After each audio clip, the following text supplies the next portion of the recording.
Good morning and welcome to your Daily Sparks. I want to share the story of Hannah Hurnett.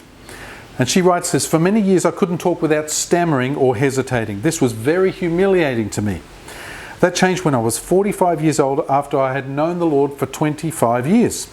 She writes this: "I've been on the mission field for nearly 20 years when the Lord told me I must now learn to talk like the people in heaven.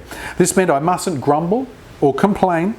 I mustn't talk about other people's faults. I mustn't say things behind their backs that I wouldn't like them to say about me. At that time I was accustomed to saying to a fellow missionary, 'Let's have a little prayer together to help you change, to see if God will help you stop stumbling.'" All the missionaries used to say that to her. Then she writes this: "The Lord Jesus said to me, in heaven, we don't talk about faults. When you pray like that, I have to get up quietly and go out of the room. That leaves you talking to the four walls." There's a perspective. "I said, Lord, I'm 45 years old and my habits are fixed, but you can help me alter them, can't you?"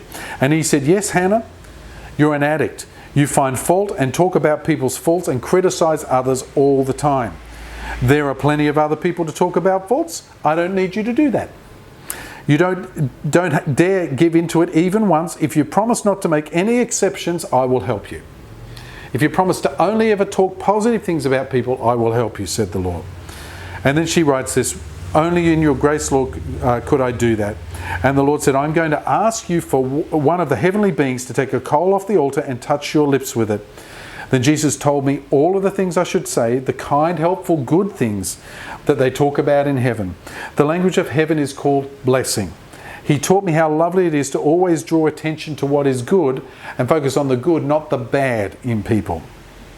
See, whenever Jesus spoke, the people were amazed at the gracious words that came from his lips, it says in Luke 4:22. What a great testimony from a lady who stuttered for all of those years, and then God healed her because she stopped criticizing and started speaking blessing. That's a good lesson for all of us. Think about it. We'll see you tomorrow.